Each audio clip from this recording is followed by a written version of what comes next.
Assalamualaikum warahmatullahi wabarakatuh.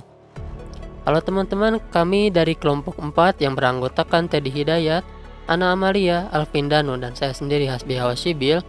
Kali ini kami akan mencoba untuk menjelaskan tentang cara kerja cache atau cache dan RAM.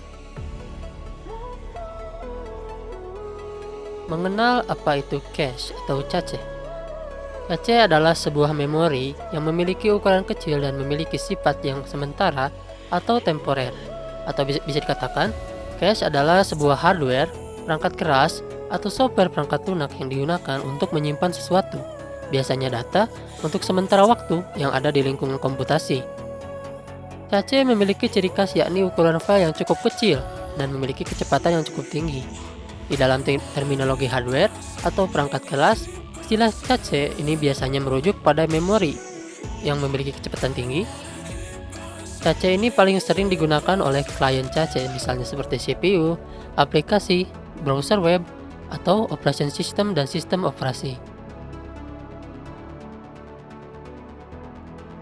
Memori dengan kecepatan yang tinggi ini juga menjembatani aliran data antara prosesor dengan RAM atau memori utama.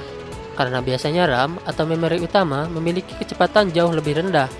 Penggunaan cache ini ditujukan untuk meminimalisir terjadinya bottleneck yang ada di dalam aliran data antara prosesor dan RAM atau memori utama. Sedangkan dalam terminologi software atau perangkat lunak, istilah yang satu ini merujuk pada tempat penyimpanan sementara untuk beberapa file yang paling sering diakses. Biasanya cache juga dalam terminologi software diterapkan di dalam jaringan. Yang selanjutnya adalah jenis-jenis cache, di mana terdapat memori cache, disk cache, dan web cache. Yang selanjutnya akan dijelaskan lebih lanjut oleh kawan saya Alvin Danu. Padanya saya persilahkan. Assalamualaikum warahmatullahi wabarakatuh. Perkenalkan, nama saya Alvin Danu Zulkarnain, NPM 19061112. Di sini saya akan menyampaikan materi tentang memory change. Memory change sering juga disebut CPU change. CPU change adalah memori yang dibuat menggunakan teknologi SRAM atau Static Random Access Memory Cell yang cepat. Memori ini ditangani langsung oleh hardware. Fungsinya mempercepat akses data di memori utama, terutama di sistem multiprosesor, akan mengurangi sistem bus dan lalu lintas memori utama. Tingkatan memory change terdiri dari beberapa level yang ukuran memorinya berkembang, yaitu change level 1 dari ukuran 8 KB sampai 128 KB terletak di dalam prosesor. Yang kedua ada change level 2 dari ukuran 256 KB sampai 2 MB, tetapi lebih lambat dari change level 1 karena berada di luar prosesor. Terus yang ketiga ada change level 3, hanya memiliki prosesor dengan jumlah inti atau core lebih dari satu, misalnya dual core, quad core, dan octa core. Cara kerja change. Pada mekanisme HTTP sendiri, data yang diberikan oleh proxy merupakan data yang selalu terbaru, karena proxy server ini akan selalu mencocokkan berbagai data yang ada di dalam change dengan data yang ada pada server luar.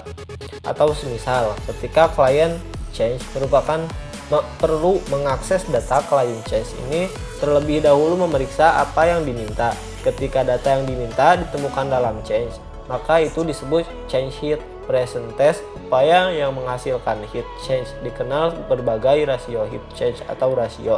Apabila data yang diminta tidak dapat ditemukan di dalam change, atau situasi yang biasa dikenal sebagai change miss, maka akan ditarik atau diminta dari memori utama dan kemudian disalin ke dalam change. Bagaimana hal ini dilakukan? Karena data apa yang dikeluarkan dari change untuk memberikan ruang untuk data baru, tergantung pada algoritma changing atau kebijakan yang digunakan sistem. Terus di sini ada web change. Yang satu ini biasanya digunakan untuk peramban internet, seperti browser seperti Chrome, browser, Firefox, Opera, dan sebagainya digunakan agar saat mengakses internet bisa lebih cepat dalam menampilkan halaman website. Selain itu juga bisa mengurangi konsumsi data, karena data yang seharusnya kita unduh sudah disimpan di memori web change. Alih-alih mengunduhnya lagi dari internet atau server di internet, browser akan memeriksa web change lebih dulu. Jika ada data yang sama, maka akan ditampilkan data yang tersimpan di web change, jadi tidak perlu mengunduh lagi. Mengenai memory change, di dalam berbagai browser web seperti Internet Explorer, Firefox, Safari, dan Chrome menggunakan change browser untuk meningkatkan kinerja pada halaman web yang sering diakses. Saat Anda sedang mengunjungi halaman web, maka file yang diminta disimpan di dalam penyimpanan komputasi Anda berada di change browser.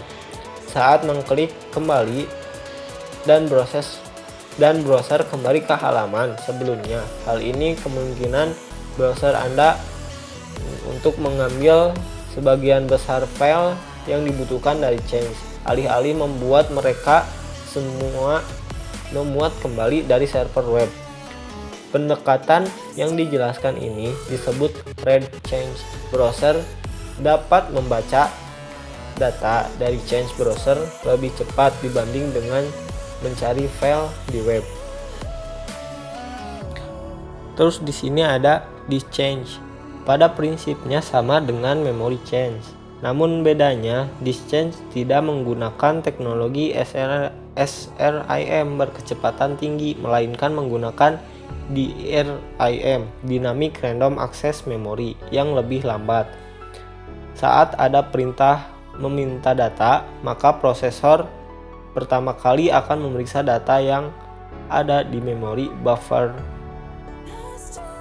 Terima kasih kepada Kang Alvin yang telah menyampaikan materinya. Selanjutnya izin memperkenalkan diri terlebih dahulu. Nama saya Teddy Hidayat. Saya akan menjelaskan mengenai pentingnya sebuah cache. Di sini ada 4 poin. Yang pertama, mengurangi latensi dari data aktif. Kedua, menjaga konsistensi dan integritas data. Dan ketiga, mempercepat akses data pada komputer. Dan keempat, meringankan kerja prosesor. RAM atau Random Access Memory. RAM yang singkatan dari Random Access Memory adalah sebuah perangkat keras pada komputer yang berfungsi menyimpan berbagai data dan instruksi program.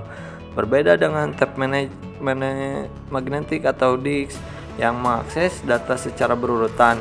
Isi dari RAM dapat diakses secara random atau tidak mengacu pada pengaturan letak data. Data di dalam RAM bersifat sementara. Dengan kata lain, data yang tersimpan akan hilang jika komputer dimatikan atau catu daya yang terhubung kepadanya dicabut. RAM biasa disebut sebagai memori utama atau main memory, memori primer atau primary memory, dan memori internal atau internal memory. Penyimpanan utama atau primary storage, memory stick atau RAM stick. Bahkan terkadang orang hanya menyebutnya sebagai memori meskipun ada jenis memori lain yang terpasang di komputer. RAM merupakan salah satu jenis memori yang internal yang mendukung kecepatan prosesor dalam mengolah data dan instruksi. Selanjutnya ada jenis-jenis RAM. Yang pertama ada DRAM, yaitu Dynamic Random Access Memory. Dynamic Random Access Memory merupakan memori semikonduktor yang membutuhkan kapasitor sebagai alas untuk merepress data yang berisi. RAM memiliki kecepatan yang lebih tinggi dari EDORAM, tapi kurang dari SRAM. Dalam strukturnya, DRAM hanya memerlukan satu transistor dan satu kapasitor per byte, hingga memiliki kepadatan sangat tinggi. DRAM memiliki frekuensi kerja bervariasi antara 4,77 MHz hingga 40 MHz. Yang kedua ada SDRAM, yaitu Dynamic Random Access Memory Synchronous. Jenis RAM yang merupakan kelanjutan dari DRAM atau DRAM, tapi diskronisasi oleh sistem jam dan memiliki kecepatan lebih tinggi dari DRAM. Cocok untuk kecepatan sistem bus dengan sampai 100 MHz. Lalu yang ketiga ada RDRAM atau Rambus Dynamic Random Access Memory, yaitu komponen ini diperkenalkan pada tahun 1995 dengan kecepatan 600 MB per second. Pada tahun 1997 kecepatan RD-RAM meningkat hingga 700 Mbps dan tahun 1998 menjadi 1,6 GB per second. Tak heran RAM ini awalnya dikembangkan untuk komputer dengan prosesor Pentium 4 atau untuk keperluan perangkat gaming. Slot memori untuk RD-RAM ialah 184 pin. Lalu yang keempat ada SRAM atau Static Random Access Memory. Jenis RAM komputer ini terbuat dari semacam semikonduktor yang tidak memerlukan kapasitor dan tidak memerlukan penyegaran secara berkala sehingga kinerja biasa lebih cepat. Hal ini disebabkan komponen ini hanya menggunakan transistor tanpa kapasitor. SRAM didesain menggunakan desain cluster 6 transistor untuk menyimpan setiap bit informasinya. Sayangnya, SRAM memiliki kekurangan, yakni biaya produksi yang mahal. Tak heran, RAM ini hanya tersedia dalam kapasitas kecil dan digunakan untuk bagian yang benar-benar penting. Chip ini sering digunakan untuk cache memori. Kecepatan SRAM mampu mengimbangi kecepatan prosesor, yaitu 500 MHz atau lebih. Lalu yang kelima ada EDORAM, yaitu Extend Data Out Random Access Memory. RAM ini dikembangkan pada tahun 1995 dan memiliki kemampuan yang lebih cepat dalam membaca dan mentransfer data dibandingkan dengan jenis RAM lainnya. Slot memori untuk EDORAM ialah 72 pin. Bentuk komponen ini lebih panjang daripada RAM SIM. Tak heran, RAM ini sangat cocok dipasang pada semua komputer Pentium. Selain itu, komponen ini juga cocok untuk dipasang pada komputer dengan bus mencapai 66 MHz. Lalu yang keenam ada FPM DRAM atau First Page Model DRAM. Jenis RAM ini merupakan bentuk asli atau bentuk awal dari DRAM. Laju transfer maksimum untuk cache L2 mendekati 176 MB per second. FPM bekerja pada rentan frekuensi 16 MHz hingga 66 MHz dengan akses waktu 50 MB per second. Terima kasih kepada saudara Teddy yang sudah menjelaskan materinya. Di sini saya akan melanjutkan. Nomor 7 yaitu flash RAM. Flash RAM merupakan jenis memori berkapasitas rendah yang digunakan pada perangkat elektronika seperti TV, FCR, hingga ponsel lama. Memori ini dipasang pada perangkat yang memerlukan refresh dengan daya yang kecil. Contohnya yaitu seperti gambar di samping. Yang kedelapan yaitu VGRAM atau Video Graphics Random Access Memory. VGRAM biasanya digunakan untuk menyimpan kandungan pixel bagi sebuah paparan grafis. Penggunaan chip ini akan memberikan performa video yang baik dan mengurangi tekanan pada CPU. Bentuknya yaitu seperti gambar di samping. Yang berikutnya yaitu DDR SDRAM atau Double Date Rate SDRAM. Jenis RAM ini menjadi salah satu yang memiliki kecepatan sangat tinggi di antara jenis-jenis RAM. Tak heran, RAM ini digunakan di berbagai perangkat saat ini. RAM ini mampu menjalankan dua instruksi sekaligus dalam satuan waktu yang sama. Memori ini memiliki 184 pin. RAM jenis ini juga mengkonsumsi daya listrik yang lebih rendah. Jenis-jenis RAM berikutnya seperti DDR2 RAM hingga DDR3 RAM merupakan pengembangan dari DDR SDRAM. Kedua jenis RAM ini digunakan di banyak komputer saat ini karena lebih menghemat daya dan lebih optimal dengan kecepatan tinggi. Untuk kapasitas memori, jenis ini pun cukup besar hingga 4 GB per chipnya. Bentuk dari DDR SDRAM yaitu seperti gambar di samping. Yang nomor 10 yaitu SODIMM atau Small Outline Dual Inline Memory Module. Memori ini merupakan jenis memori yang digunakan pada perangkat notebook. Bentuk fisiknya cukup ringkas, kira-kira setengah dari besaran DDR RAM, sehingga lebih menghemat ruang.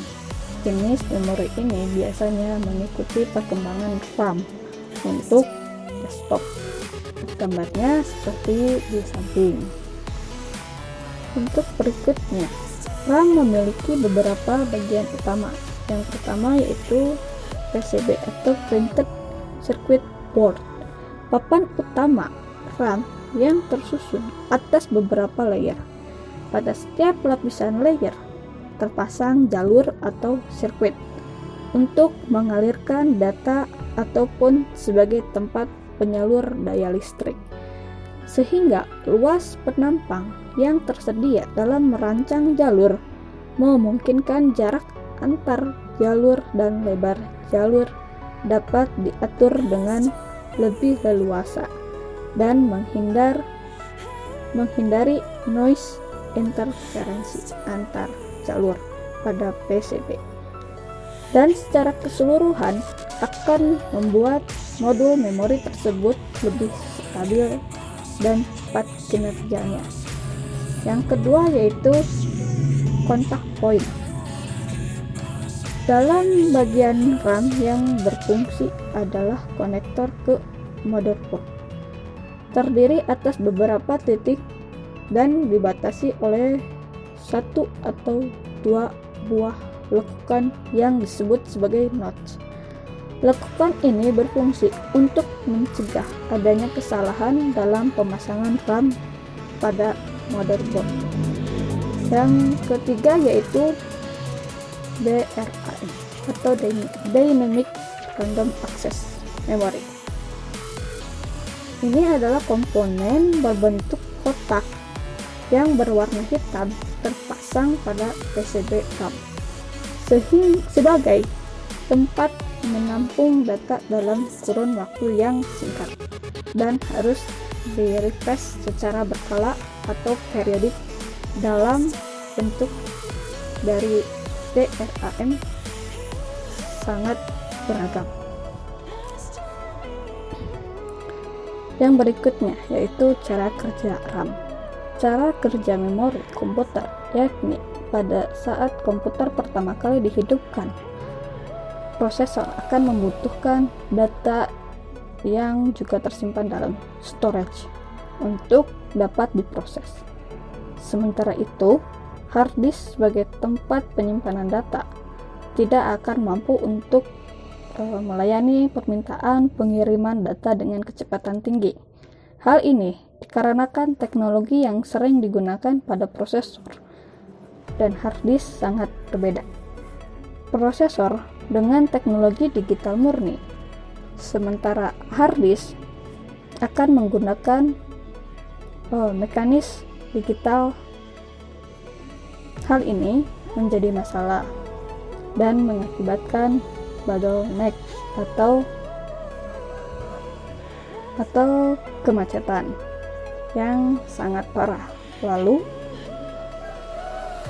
dibutuhkan komponen lain untuk menjembatani keduanya, yakni dengan menambahkan komponen yaitu RAM.